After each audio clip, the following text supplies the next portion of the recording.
Mr. President. We support Algiers' initiative to convene today's meeting in connection with the latest dangerous wave of escalation in the Middle East region. We closely studied the concerns of both Lebanon and Iran, which were set out in correspondence that had been circulated yesterday. We listened to the reports and the briefings of the Deputy Undersecretary General and Mr. Turk about the situation in Lebanon with concern. We welcome the participation in today's meeting of the Minister for Foreign Affairs of Lebanon. Mr. President, unfortunately, the devastating bombardment, airstrikes, and brutal ground cleansings have for nearly a year become a grim daily reality for the Middle East. Despite the protests of the international community, the abhorrent practice of targeted liquidations is expanding. It would seem that in this cauldron of violence, there is no longer any act which we all would not condemn. We do not condemn time and time again in this chamber.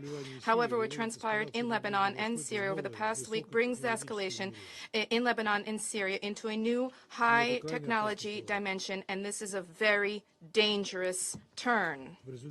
As a result of the appalling provocations with the spate of detonations of two-way handheld communications devices in recent days, 37 people died, including 2 children. More than 4,000 were wounded. Those who carried out this barbaric crime spared nobody. The detonations occurred in hospitals, in markets, on the streets, in stores, and in pharmacies. It is clear that this is a coordinated, remotely guided operation for which no one has assumed responsibility.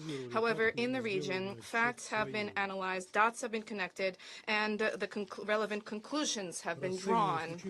We regard what happened as a terrorist act which poses a threat to international peace and security with unpredictable consequences for the entire Middle East. We emphatically condemn this unprecedented attack on the friendly Lebanon and its citizens, which is an egregious violation of its sovereignty and a major challenge to international law. We extend sincere condolences to the families of the dead, and we wish a speedy recovery to those who were wounded. Those behind this crime certainly are aware that such attempts to draw Lebanon into a regional confrontation are fueling an already volatile situation in the region. Clearly, the organizers of this unprecedented attack, unprecedented in terms of the malicious use of domestic communications devices, have deliberately been seeking to foment a large-scale military confrontation. They have striven to provoke a new major Middle East war. This is not the first such attempt. This is a continuation of a spate of political attacks and murders and assassinations in Lebanon, Syria, in Lebanon, and Iran, for a part of which the West Jerusalem authorities have assumed responsibility. These include the largest in the past year bombardment by Israel of South Lebanon, which continued for 2 consecutive hours and was followed by another strike on South Beirut, as a result of which, according to the Lebanese Ministry of Health, 8 people died and another 59 were wounded. The entire world was flooded with images showing the horrific magnitude of the devastation from the Israeli airstrike. We strongly condemn such actions by West Jerusalem. We call on all parties to exercise maximum restraint, to immediately cease fire, and to comply with the provisions of Resolution 1701. A major war in the Middle East is in nobody's interest.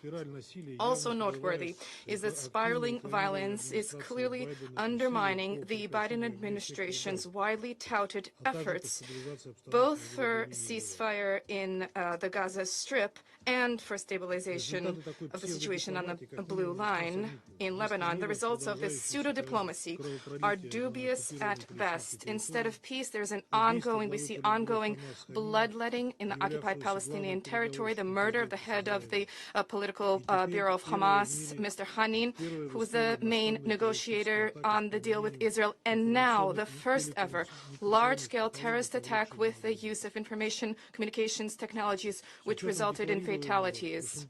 In the light of the policy declared by Washington and allies to use ICT for the attainment of offensive military political objectives, it is clear that specifically their actions have brought us to this threshold where we are liable to encounter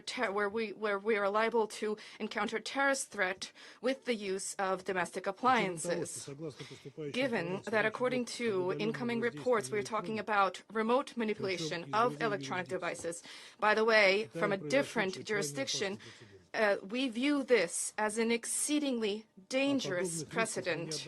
We repeatedly cautioned against such risks, including at specialized United Nations platforms, where the issue of international information security is discussed.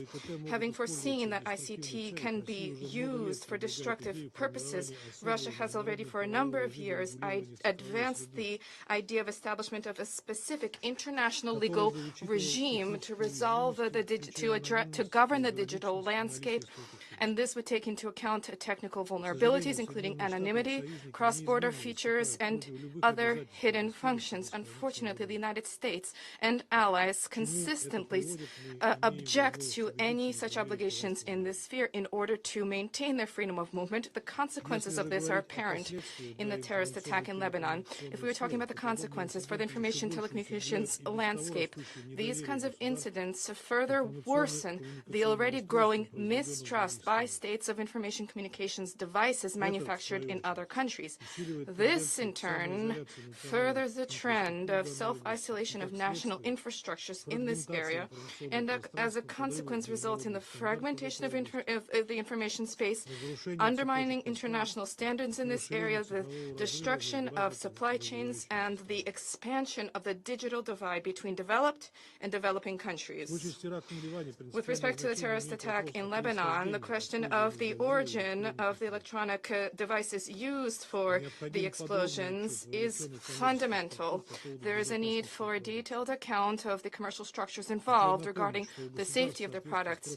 Let us recall that states, pursuant to specialized key resolutions of the General Assembly, states have the obligation to ensure supply chain integrity.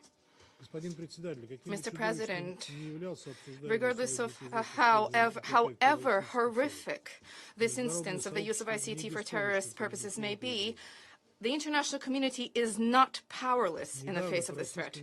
Recently, at Russia's initiative, a global intergovernmental directory of points of contact was launched to prevent and resolve serious incidents in the information landscape, as well as to reduce tensions in crisis situations.